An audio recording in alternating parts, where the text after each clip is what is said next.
Hello दोस्तों, स्वागत है आपका अपना YouTube channel black book race में। ये है OWS का पार्ट 17 वीडियो। ये है पार्ट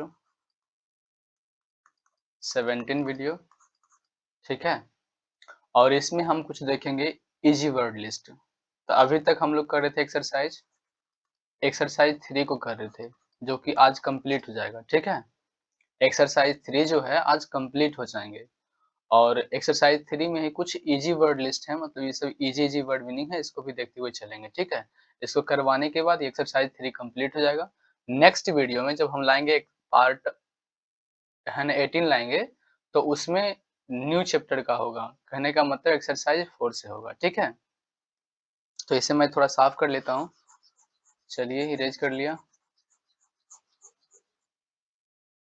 चलिए देखते हैं। ये कुछ वर्ड मीनिंग है, इसको आप लोग देखते चलें तो अच्छी बात है, ठीक है।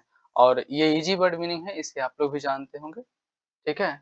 इसे आप लोग भली-भांति जानते होंगे। ये 3, 4, 5 वर्ड मैंने लिखे हैं ना, तो पाँचों में से 2-3 तो आप पहले से भी जानते होंगे, ठीक है।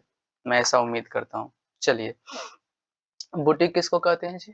तो बुटीक कहते हैं, क्वेश्चन नंबर 1 को देख लेते हैं, है ना? पहला वर्ड मीनिंग को देख लेते हैं। ये 1 को देख लेते हैं, ठीक है। ये बुटीक किसको कहते हैं? है ना? बुटीक लिखा हुआ है ना, BOUTIQUE बुटीक। अब बुटीक बोलते किसको हैं? तो आप स्मॉल शॉप की बात कर लीजिए, जहाँ क्लोथ्स बेचे जाते हैं या कॉस्मेटिक का सामान बेचे जाते हैं, उसी को क्या कहते हैं? बुटीक कहते हैं। अगर आप लिखेंगे इसको तो क्या लिख सकते हैं? A small small shop, small shop that sells fashionable fashionable fashionable clothes. Clothes और कॉस्मेटिक भी कह सकते हो, कॉस्मेटिक, कॉस्मेटिक, है ना? Cosmetics ETC। आप इस तरीके से कह सकते हो, मतलब कि बुटीक जो होता है, बुटीक हम लोग स्मॉल शॉप को कहते हैं। क्या कहते हैं? स्मॉल शॉप को कहते हैं। यानी small shop that sells fashionable clothes और कॉस्मेटिक, यानी कि जो छोटे-छोटे दुकान जो होते हैं, जहाँ कपड़े और कॉस्मेटिक्स की सामानें बेची जाती है, उसी को क्या कहते हैं? बुटीक कहते हैं, ठीक है। अब बैरोमीटर को देख लेते हैं, जो मेजर करता है प्रेशर को, ठीक है।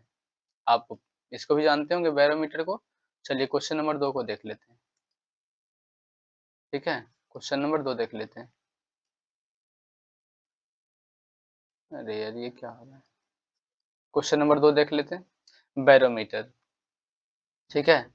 अब बैरोमीटर किसको कहते हैं जी?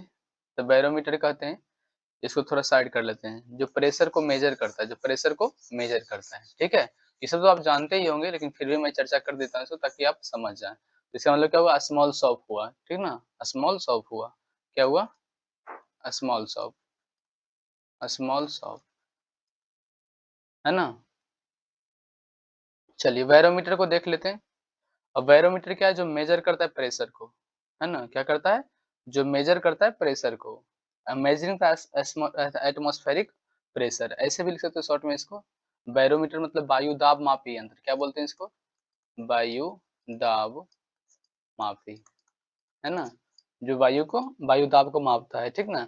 इसको अगर शॉर्ट में हम लिखे तो क्या लिख सकते हैं? मेजरिंग मेजरिंग मेजरिंग द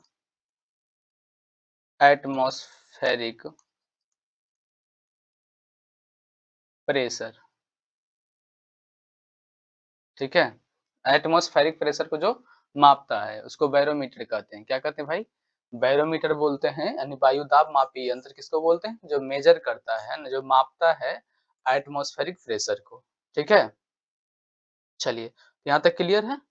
चलिए अब पेंट्री को देख लेते हैं कि पेंट्री क्या होता है। पेंट्री नाम का एक वर्ड आया, पेंट्री क्या होता है? तो जहाँ खाना रखे जाते हैं ना, जहाँ खाना रखे जाते हैं, फूड को जहाँ केप्ट किए जाते हैं, यानी कि रखी जाती है, उसी को पेंट्री कहते हैं। क्या कहते हैं? पेंट्री। चलिए मैं इसे साफ कर लेता हूँ, ताकि आप समझ जाएँगे, ठीक है? ताकि आप चीज़ों को समझ सकें। तो ये 3 वर्ड मीनिंग था, जिसको कि आप, ये 2 वर्ड मीनिंग था, जिसको आपने समझ लिया है ना भली-भाँति। Small shop, boutique small shop हो गया। बैरोमीटर जो मेजर करता है प्रेशर को। अब पेंट्री को देख लेते हैं। पेंट्री क्या होता है जी? तो पेंट्री बोलते हैं अ प्लेस, अगर इसको लिखना चाहें तो लिख सकते हैं अ प्लेस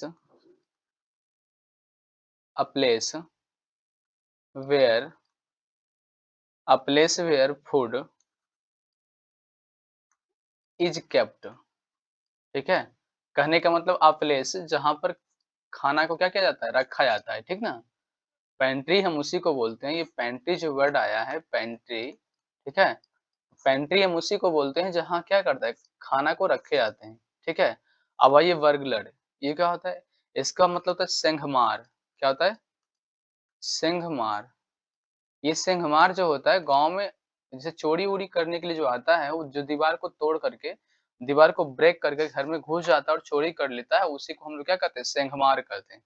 क्या कहते हैं? सेंधमार, वर्गलड। अंग्रेजी में बोलेंगे तो क्या बोलेंगे इसको? इंग्लिश में बोलेंगे तो इसको बोलेंगे वर्गलड, क्या बोलेंगे?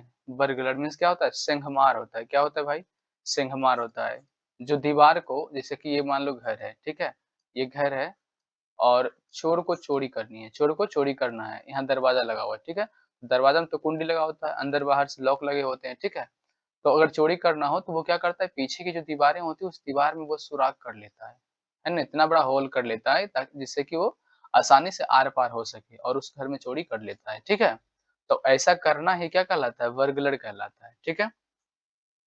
तो अगर लिखना हम चाहेंगे कि वर्गलर को क्या लिखेंगे तो लिख सकते हैं a person who breaks into a house in order to steal, यानी कि चोरी करने के लिए वो क्या करता है?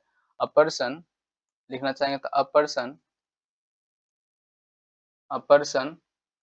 हू breaks breaks breaks into a house break into a house in order to steal, ठीक है? यानी चोरी करने के लिए एक आदमी जो है ना ब्रेक करता है ना? हाउस में घुसने के लिए इन ऑर्डर टू स्टील यानी चोरी करने के लिए, क्या करने के लिए? चोरी करने के लिए। तो बर्गलर हम उसी को कहते हैं, सेंधमार उसी को कहते हैं, जो चोरी करने के लिए किसी दूसरे के घर में घुसता है और दीवार में होल कर देता है। क्या करता है? वो ब्रेक्स करता है, जो दीवार को तोड़ देता है ना? उसमें होल कर देता है, उसी को कहते हैं बर्गलर, ठीक है? अब आइए हैंगर। अब हैंगर को लेकर के है ना सबके साथ बहुत बड़ी परेशानी रहती है। हम देख लेते हैं, हैंगर एक वर्ड आया आपके सामने, इस वर्ड मीनिंग को आप देखेंगे ध्यान से, है ना?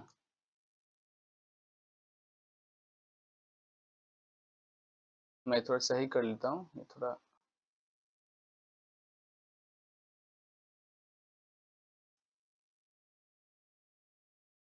मैं इसे थोड़ा